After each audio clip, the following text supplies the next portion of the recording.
नाशिक विधान परिषदेच्या निवडणुकीसाठी मतदान झालं. तुम्ही प्रयत्न केले, शेवटी उपमुख्यमंत्र्यांना देखील संपूर्ण प्रकरणाची दखल घ्यायला लागली. आज का त्यांची एवढी उद्विग्नता बघायला मिळाली? नाही, पहिल्या आधी 11च्या 11 ठिकाणी महायुतीचे उमेदवार निवडून येतील तुम्ही खात्री पत्रकार परिषदेच्या सुरुवातीलाच देतो. पूर्ण 11 जागांवर जवळजवळ 99.2% मतदान झालेलं आहे आणि या मतदानामध्ये कौल जो निघेल तो महायुतीच्याच बाजूने निघेल. नाशिकची निवडणूक ही कशा पद्धतीनं वाजली गाजली ही माझ्यापेक्षा तुम्हाला सगळ्यांना माहिती आहे आणि या निवडणुकीमध्ये या जिल्ह्याचा संपर्क मंत्री, संपर्क प्रमुख म्हणून या सगळ्या प्रक्रियेमध्ये मी स्वतः होतो.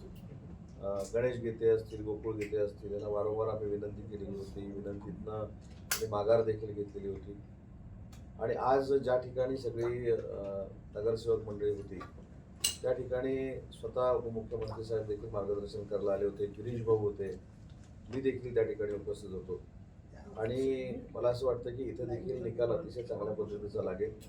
महायुतीचे उमेदवार नरेंद्र दराडे हे फार मोठ्या मताधिक्यानं निवडून येतील असा संपूर्ण 9 बूथवरचा मी जो आता अहवाल घेतलेला आहे, तो आढावा घेतलेला आहे, त्याच्यातनं निष्पन्न झालेला आहे.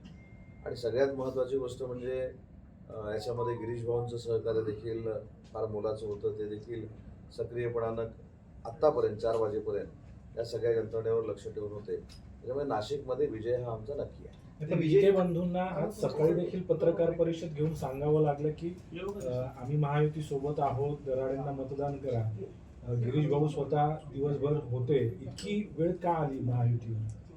आज तारीख 18, 19, 20, 21 आणि 22ला ज्यावेळी याचा निकाल लागेल तेव्हा 22ला दुपारी मी इथं असणार आहे. त्यावेळी ह्याच्या सगळ्या गोष्टीचा मी खुलासा करतो. नाही, पण आता निवडणूक झाल्या 4 नंतर मी जर खुलासे केले ते काही योग्य ठरत नाही, म्हणून 22 तारखेपर्यंत आपण थांबू. पण थोडेफार जे काही गैरसमज झालेले होते 1-2 दिवसामध्ये ते कदाचित दूर करण्यासाठी त्यांनी तो पत्रकार परिषद घेतली असेल किंवा खुलासा केला असेल. ही निवडणूक खरं तर तुमच्या उमेदवाराच्या हातात दिलेली होती.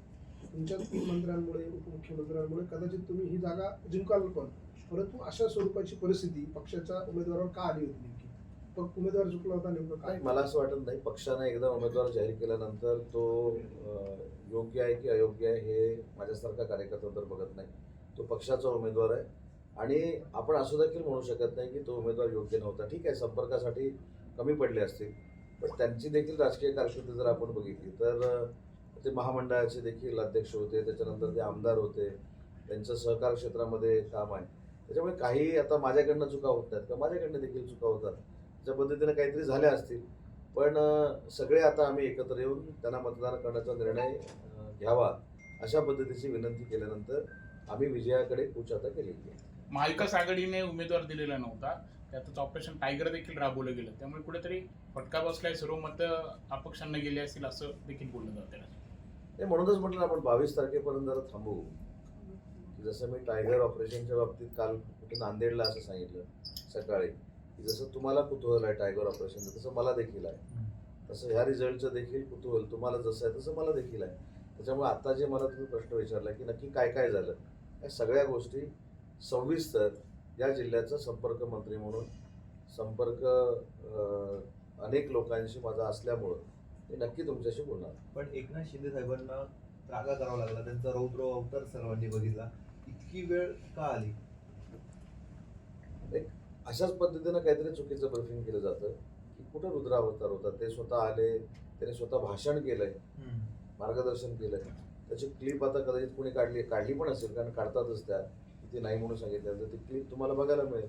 कुठेही त्रागाणी झालेलं नाही. त्याने उलट सांगितलं की महायुती ही एक संघ आहे, एक संघ राहिली पाहिजे आणि एक संघपणानंच मतदान केलं पाहिजे, हीच भूमिका साहेबांची होती. मंत्री गिरीश महाजनांशी पण त्यांचा संवाद झाला. नाही, मी पण होतो ना तिथं. मी तर स्वतः रात्री 2-2:30 वाजेपर्यंत तिथं होतो. त्याच्यानंतर पुन्हा मी सकाळी त्या ठिकाणी गेलेलो होतो. त्याच्यामुळे मला असं वाटतं की तिथं त्रागा झालेला नाही, सगळ्यांशीच संवाद साहेबांचा झाला.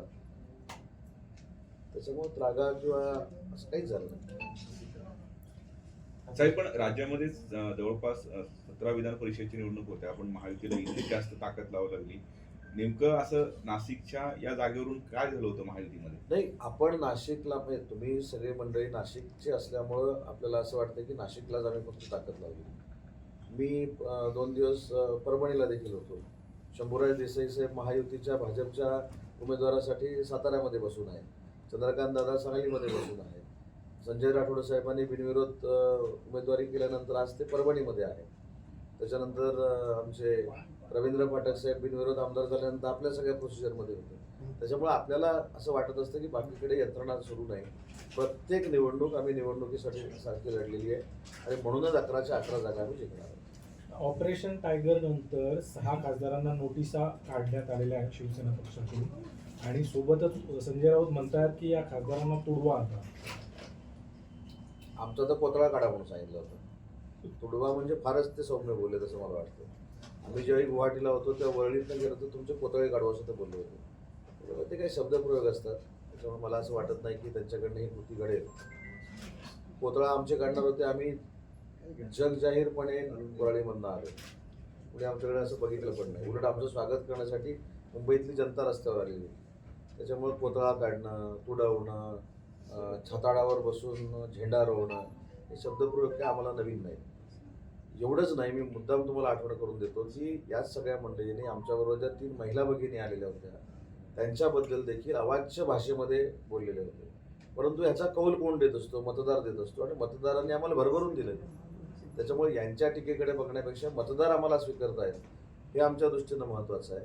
आणि ज्यांचा संपर्क नसतो, जे लोकांसाठी रस्त्यावर येत नाहीत, आपल्या कार्यकर्त्यांशी संवाद ठेवत नाहीत, म्हणूनच 4 वर्षापूर्वी तो प्रकार घडला होता आणि त्याची पुनरावृत्ती परत झाली असेल. त्याच्यामुळं आत्मचिंतन करणं गरजेचं आहे. आणि सगळ्यात महत्त्वाची गोष्ट मी सांगतो की काल भास्कर जाधव साहेबांनी रत्नागिरीतनं एक जी स्टेटमेंट दिली ही माझ्या दृष्टीनं महत्त्वाची आहे. त्यांनी काय सांगितलं की आपण बाहेरच्या लोकांना फक्त जो दोष देतोय तो दोष देऊन उपयोगाचा नाही. कदाचित ही लँग्वेज तशी नसेल किंवा वाक्यरचना तशी नसेल, पण त्याचा मतितार्थ असा आहे की बाहेरच्या लोकांना फक्त जे आपण दोष देतोय ते दोष देऊन उपयोगाचं नाही. अंतर्गत काय चाललंय हे देखील बघणं गरजेचं आहे. अंतर्गत देखील काळानुसार बदल करणे आवश्यक आहे. त्याचा अर्थ मला माहीत नाही, पण अशा पद्धतीचं स्वतःच भास्कर जाधव साहेबांनी सांगितलेलं आहे. माझं म्हणणं हा खऱ्या अर्थानं त्यांना मोलाचा सल्ला आहे. भास्कर जाधव सुद्धा आपल्या वाटेवर आहे अशी देखील सध्या तुमच्या वाटेवर शिंदे सेनेच्या. बघा, भास्कर जाधव साहेबांच्या बाबतीमध्ये मी अनेक वेळा सांगितलेलं आहे. आम्ही एकामेकाचे प्रतिस्पर्धी म्हणून देखील अनेक वर्ष काम केलेलं आहे. पण भास्कर जाधव साहेबांसारखा एखादा सिनियर माणूस, वरिष्ठ माणूस जर मार्गदर्शन करायला आम्हाला आलं तर आम्हाला कुठं नको, पण ते मार्गावर आहे याच्याशी मी सहमत नाही. खासदारांनंतर अनेक आमदार, मुंबई महापालिकेचे नगरसेवक देखील शिंदे सेनेच्या संपर्कात आहेत आणि लवकरच ते देखील पक्षामध्ये येऊ शकतात अशी चर्चा सुरू आहे. तर अनेक लोक माननीय साहेबांच्या नेतृत्वाखाली शिवसेनेमध्ये येण्याचं बघतायत, भविष्यामध्ये येतील देखील. परंतु असं काही टार्गेट केलेलं नाही की हे आमदार येणार आहेत, हे अजून कोण येणार आहेत, हे नगरसेवक येणार आहेत. आता ह्या 4-5 दिवसामधलं जर तुम्ही प्रवेशाचा अहवाल घेतला किंवा आढावा घेतला, दर दिवशी प्रवेश होत आहे. 5 नगरसेवक, 7 नगरसेवक, 10 नगरसेवक युबीटीचे प्रवेश करत आहेत. आता मध्ये 2-4 दिवसानं नगराध्यक्ष जे निवडून आलेले आहेत युबीटीचे, त्यांचा देखील प्रवेश आहे. त्याच्यामुळे प्रवेश हा नेहमीच होतोय, रोजच होतोय आणि त्याच्यासाठी ऑपरेशन राबवायला लागते अशातला भाग नाही. ज्यावेळी समोरच्याला रिअलाइज होतं की इथं माझं आता काही चालत नाही, इथं मला विकासाला पैसे मिळणार नाही किंवा इथं माझा विकास होणार नाही, इथं माझ्या अडीअडचणीला कोण उभं राहणार नाही, आणि हे सगळं जे आहे ते एकनाथ शिंदे साहेबांच्या नेहमीच होतोय, रोजच होतोय आणि त्याच्यासाठी ऑपरेशन राबवायला लागते अशातला भाग नाही. ज्यावेळी समोरच्याला रिअलाइज होतं की इथं माझं आता काही चालत नाही, इथं मला विकासाला पैसे मिळणार नाही किंवा इथं माझा विकास होणार नाही, इथं माझ्या अडीअडचणीला कोण उभं राहणार नाही, आणि हे सगळं जे आहे ते एकनाथ शिंदे साहेबांच्या नेतृत्वाकडे आहे. जेव्हा रिअलाइज होतं तेव्हा आपोआप पक्षात येतात. आणखीन एक गंभीर आरोप राऊतांनी केलेला आहे. हे सगळे खासदार फोडण्यासाठी मोठ्या प्रमाणात पैशाचा वापर केलाय. एका खासदाराला 50 कोटी रुपये दिलेले आहेत असंही एक आरोप, गंभीर आरोप आहे. बघा, 3 दिवसापूर्वी 15 कोटी होता, आता 50 झाला, म्हणजे तिप्पट झाला. तो ऍडव्हान्स होता. नाही, तो ऍडव्हान्स होता. तो ऍडव्हान्स दिला. 15 कोटी, 50 कोटी, 100 कोटी हे आकडे बोलायला आणि लिहायला चांगले आहेत किंवा आरोप करण्यासाठी चांगले आहेत. आता आमच्यावर आरोप झाला होता 50 कोटी आम्ही घेतले. एवढं जनतेमध्ये काय ते एक वाक्य पण काढलं होतं, 50 खोके एकदम काय झालं, फक्त लोकांचा विरंगुळा झाला. अतिशय चांगल्या पद्धतीच्या ह्या घोषणा देतात विरोधक म्हणून, हे जनतेला कळलं, पण त्याचं मतामध्ये कुठं रूपांतर झालं? काही मतामध्ये रूपांतर झालं नाही. उलट जेवढे माननीय एकनाथ शिंदे साहेबांची बदनामी ते करतील तेवढी शिवसेनेची आमची मतं वाढतील हे निर्विवाद मतदारांनी सिद्ध करून दाखवलेलं आहे. वाजे यांनी ऑपरेशन टायगर होण्याची सूचना मातोश्रीवरती दिली होती ज्यावेळेस त्यांना कॉन्टॅक्ट करण्यात आला होता, तरी पण ते ही ऑपरेशन टायगर होऊ शकलो नाही. तुम्हाला असं वाटतं की मातोश्री पूर्णपणे अपयशी ठरली आहे एकूणच समन्वय साधण्यामध्ये किंवा एकंदर यामुळे हे सगळे प्रकार होतात? तुम्ही सुद्धा अनुभव घेतलेलाच आहे. नाही, आमचा अनुभव होता तो वेगळाच होता. म्हणजे तो लिहावाच लागेल, नुसतं बोलून उपयोगाचं नाही. पण आता वाजे साहेब जे काय बोलले त्याच्यामध्ये त्यांनीच कदाचित आपल्यापर्यंत हा मेसेज पाठवलेला आहे की मी सांगून सुद्धा नेतृत्वानं दखल घेतली नाही. त्यांनीच हे सांगितलेलं आहे आणि हेच 3.5-4 वर्षापूर्वी झालं ना. आणि शिंदे साहेबांच्या नेतृत्वाखाली आम्ही सगळे काम करायचो. त्याच्यामुळे ज्यावेळी नॅचरल अलायन्सकडे आपण जाऊया ही भूमिका शिंदे साहेबांनी मांडण्याचा प्रयत्न केला तरी दुर्लक्ष झालं, म्हणून तो प्रकार घडला.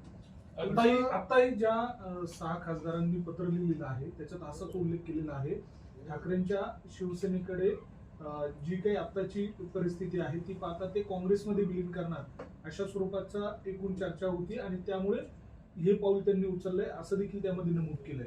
नाही, त्याच्यामध्ये काय नमूद केलं मला माहित नाही, परंतु असू शकेल ना. त्यांच्या मनातली भावना त्यांनी जी मांडलेली आहे योग्यच असणार आहे. साहेब, राजाभाऊ वाजे एकमेव खासदार होते की ते गेले म्हणजे नाशिक. पण दुसरीकडे तुम्ही पण संपर्कमंत्री होते नाशिकचं, तुम्ही काही राजाभाऊंशी संपर्क साधला होता यावं किंवा असं काही मनधरणी केली होती? मी राजाभाऊंशी संपर्क साधला नाही आणि राजाभाऊंशी संपर्क साधण्याचा इथल्या स्थानिक लोकांनी साधला होता का मला माहित नाही, परंतु मी इथे आल्यानंतर फक्त महायुतीच्या लोकांशी संपर्क साधतो, बाकी कोणाशी तुमच्या या सगळ्या ऑपरेशन नंतर तुमचं एक स्टेटस सध्या चांगलं जास्त आहे. चांगले गार केले गंमत मध्ये, पण काय मोठमोठे गार केले गंमत मध्ये काय नेमकं? खरं तर ते मी विधान परिषदेच्या निमित्तानं टाकलेला स्टेटस होता. पण ठीक आहे, योगायोगानं दोन्हीसाठी उपयोगी पडला. दुसरं काहीच नाही. एक ऑपरेशन टायगर ऑपरेशन टायगरसाठी पण तो उपयोगी पडला योगायोगानं, आणि विधान परिषदेसाठी टाकला होता. आणि एक मात्र तुमच्या सकट सगळ्यांना मान्य करावं लागेल की जे मिशन माननीय एकनाथ शिंदे साहेब हातामध्ये घेतात ते पूर्ण करतात. हा आता नुसता महाराष्ट्राला नाही देशाला देखील अनुभव आलेला आहे. त्याच्यामुळे त्याच्यासाठी ते टाकलं होतं विधान परिषदेसाठी, लागू पडलं दोन्ही ठिकाणी. विधान परिषदेत असं मोठं कोणीच नव्हतं, मोठमोठे शेवटी निवडणूकच आहे. पण ह्या ऑपरेशन टायगरची गरज का बसते? आता तुम्ही सत्तेमध्ये आहात, केंद्रामध्ये पण तुमचे खासदार आहेत. तुम्ही आता म्हटलात की साहेबांनी जे मिशन घेतलं ते पूर्ण करतात. खरं तर नगर खासदारांनी स्वतःहून तुमच्याकडे येणं अपेक्षित होतं. तुम्हीच हे सगळं घडवून आणलं, तुम्ही म्हणजे तुमच्या पक्षाने. याची खरंच गरज काय? आता तर निवडणुका नाही, घडवून आणलेलंच नाही. मी मगाशी त्याचं उत्तर स्पष्टपणे दिलेलं आहे की कुठेही टायगर ऑपरेशन काय म्हणतो त्याला आपण लावण्याची किंवा करण्याची आवश्यकताच नाही. लोकच स्वतःहून येतात ना. त्याच्यामध्ये खासदार साहेबांनी विनंती केली असेल आणि म्हणून ते सगळी मंडळी आली असतील. केंद्रामध्ये कुठल्या गोष्टीचा आपल्याला काही शब्द देण्यात आलेला आहे का की एवढे खासदार तुम्ही जमवा पुढे? काय एवढ्या मोठ्या स्तरावर प्रश्नाचं उत्तर मी देऊ शकत नाही. केंद्रात कुठे शब्द दिलाय का, किंवा केंद्रात कोण मंत्री होणार आहे का, किंवा केंद्रात अजून काही घडामोडी चालू आहेत का? मी काल देखील सांगितलं की परवा देखील सांगितलं की टायगर ऑपरेशन पेक्षा जर खासदार महोदय साहेबांचं नेतृत्व स्वीकारून महाराष्ट्राच्या विकासासाठी, त्यांच्या विकासासाठी, लोकसभा मतदारसंघाच्या जर आमच्यासोबत येत असतील ते स्वागत करण्यासारखी गोष्ट आहे. परंतु आम्ही कुठचंही ऑपरेशन राबवलेलं नाही. शेवटी जर स्वतःहून मंडळी येत असतील आणि माननीय साहेबांचं नेतृत्व स्वीकारण्याचा प्रयत्न करत असतील तर आमच्यासारख्याने सहकार्य केलं पाहिजे. तुम्ही राज्य स्वतःहून तुमच्याकडे आले नाही, तुमचे अनेक लोक त्यांना भेटायला जात होते असं वाजेंनी सांगितलं. त्यांच्याकडे एकनाथ शिंदे यांची ठाण्यातली एक टीम आली 14 एप्रिलला, ते त्यांना भेटले, पैशाची ऑफर दिली, त्यानंतर त्यांनी नकार दिला, ते त्यांच्या वडिलांना भेटले. याचा अर्थ हे सगळं नाही. मला असं वाटतं की ह्याच्या आख्यायिका फार आपण बोलू शकतो, लिहू शकतो, पण ह्याच्यामध्ये वावगं पण नाही ना. आता म्हणजे अगदी आदरानं सांगतो की तुमच्यामध्ये सुद्धा असं एक कॉम्पिटिशन चालू असतं की तुम्ही जर चांगले पत्रकार असाल तर दुसरा कोणतरी चॅनल तुम्हाला सांगतो की जरा तो माझ्याकडे येईल. तसंच आमचा चॅनल चांगला आहे तो आमच्याकडे येईल. ह्याच्यामध्ये काय चूक आहे? यायचं की नाही शेवटी समोरच्याला ठेवायचं ना. टीआरपी कोणाचा एक नंबर? आता टीआरपी दिसला ना कोणाचा आहे तर तुम्ही जे म्हटलं स्टेटस जे टाकलेलं आहे ते तुम्ही म्हणता की एकनाथ शिंदेने जे हातात घेतलं, पण ते तुम्ही सुद्धा मिशन, तुमच्या हातात हे मिशन दिलं होतं एकनाथ शिंदेने, ते तुम्ही पार पाडलंय. नाही, मिशन कसं आहे की शेवटी मी शिवसैनिक म्हणून काम करतो, साहेबांचा एक सहकारी म्हणून काम करतो, मी असेल, दादा भुसे साहेब असतील, आम्ही सगळेच मंत्री असू, शेवटी आमच्यावर मंत्री म्हणून जबाबदारी टाकलेली आहे, आमची पण काही कर्तव्य आहेत, आमची पण काही जबाबदारी आहेत आणि म्हणून मी स्वतः इथे येऊन थांबलो होतो. स्वतः इथे येऊन आता शेवटी रिझल्ट 22 तारखेला लागणार आहे, पण जेवढी मेहनत माझ्यासारख्या कार्यकर्त्याला करता आली मी केली, दादासाहेबांना करता आली, दादासाहेब भुसे साहेबांनी केली, गिरीश महाजन साहेबांनी केली. त्याच्यामुळे ही काय आमची जबाबदारी आहे. पार्टीचं काम करत असताना आम्हाला जी पदं मिळाली, ज्या नेत्यांनी दिले, त्यांच्या नेत्यासाठी काम करणे शेवटी आमची जबाबदारी आहे. संजय राऊतांनी एक गंभीर स्वरूपाचा आरोप केला होता परवाच्या पत्रकार परिषदेमध्ये. ते म्हणाले की ओमराजे निंबळकरांच्या एकूणच या सगळ्या प्रक्रियेच्या दरम्यान त्यांच्या वडिलांच्या हत्येच्या संदर्भातला जो निकाल होता तो परवाच्या दिवशी लागणं अपेक्षित होतं, तो आता 2 दिवसानंतर लागतोय आणि तो निकाल आपल्या बाजूने मिळावा यासाठी हा सगळा त्यांचा जाण्याचा निर्णय होता, अशा स्वरूपाचं त्यांचं म्हणणं आहे. एकूण न्याय प्रक्रियेवर सुद्धा त्यांनी या निमित्तानं नाही, हे तुमचा दबाव आहे अशा स्वरूपाचं म्हटलं. युबीटीच्या नेत्यांचं हे कायमस्वरूपी म्हणणं हेच असतं, एखादा चांगला निकाल जर आपल्या बाजूने लागला तर तो आमच्यामुळे लागला आणि एखादा वाईट लागला, मग ती न्याय व्यवस्था असू दे, निवडणूक आयोग असू दे, मंत्रालय असू दे, केंद्र शासन असू दे, या सगळ्यांवर ते टीका करतात, त्यांच्यामुळं काहीतरी वेगळं झालं अशा पद्धतीचा एक भाव निर्माण करतात. पण याच्यामध्ये काही अर्थ नाही. शेवटी न्यायिक व्यवस्थेवर, ज्युडिशरी अथॉरिटीवर बोट उगारणं ही लोकशाहीच्या दृष्टीने देखील घातक बाब आहे आणि संविधानाच्या निमित्तानं देखील घातक बाब आहे. आज शांतीनगरच्या रहिवाशांशी आपण चर्चा केली, काय नेमका तोडगा निघतो? नाही, याच्यामध्ये मला अजून एक महत्त्वाची गोष्ट शांतीनगरच्या बाबतीत सांगायचं आहे की जी काय टीका टिप्पणी सदावर्ते साहेबांनी केली त्याच्यामध्ये मला जायचं पण नाही. कारण आता मी त्यांना विचारल्यानंतर मला ते म्हणाले की त्या टीका टिप्पणीशी आमचा वैयक्तिक काही संबंध नाही. मुद्दा असा राहतो की ज्या दिवशी हे झालं त्याच्या दुसऱ्या तिसऱ्या दिवशी सगळी मंडळी मला भेटलेली होती सुहास कांदेंच्या माध्यमातून आणि मी त्यांना 100% सांगितलं होतं की अनधिकृत बांधकामं जरी तुमची असली तरी त्या ठिकाणी तुम्हाला तात्पुरत्या स्वरूपाचं कसं ठेवता येईल यासाठी मी प्रयत्न करतो. पण त्यांना जी काय आश्वासनं पूर्वी देऊन ठेवलेली आहेत की तुम्हाला घरं बांधून देतो, तुम्हाला घरं दिलेली आहे, तुम्हाला जवाहर योजनेतनं काही घरं दिलेली आहेत, आता त्या घराची परिस्थिती मला महानगरपालिकेचीच लोक अशी सांगत होती की राहण्यासारखी पण नाही आहे. पण त्यांना जी काय आश्वासनं पूर्वी देऊन ठेवलेली आहेत की तुम्हाला घरं बांधून देतो, तुम्हाला घरं दिलेली आहे, तुम्हाला जवाहर योजनेतनं काही घरं दिलेली आहेत, आता त्या घराची परिस्थिती मला महानगरपालिकेचीच लोक अशी सांगत होती की राहण्यासारखी पण नाही आहे. पण त्यानं तर गृहनिर्माण संस्थेची मागणी केलेली आहे. तर मी त्यांना सांगितलं, मी पण अभ्यास करतो की माझ्या MIDCच्या जागेतनं काही जागा FSIचं कॅल्क्युलेशन करून जर तुमच्या गृहनिर्माण संस्थेला देता आली तो देखील आपण सकारात्मक प्रयत्न करू. पण ह्या सकारात्मक गोष्टी सांगण्याच्या ऐवजी वेगवेगळ्या चुकीच्या गोष्टी जर कोणी सांगायला लागल्या की गायरान जमीन आम्ही घेऊ शकत नाही, गुरुचरण जमीन आम्ही घेऊ शकत नाही, बरं MIDCची जागा म्हणून उदय सामंत वाईट किंवा उदय सामंत वाईट म्हणून माननीय एकनाथ शिंदे साहेब वाईट, हे काय धोरण राजकारणामध्ये असू शकत नाही. मी परवा देखील सांगितलं सदावर्ते साहेबांना, पूर्ण कागदाचा अभ्यास करणं गरजेचं आहे. शेवटी कागदाचा अभ्यास करून जर आपण बोललो तर त्याच्यामध्ये कुठेतरी तथ्य आहे असं वाटतं. त्याच्यामध्ये त्यांनी असं सांगितलं की मी मागासवर्गीय लोकांवर अन्याय करण्यासाठी करतो.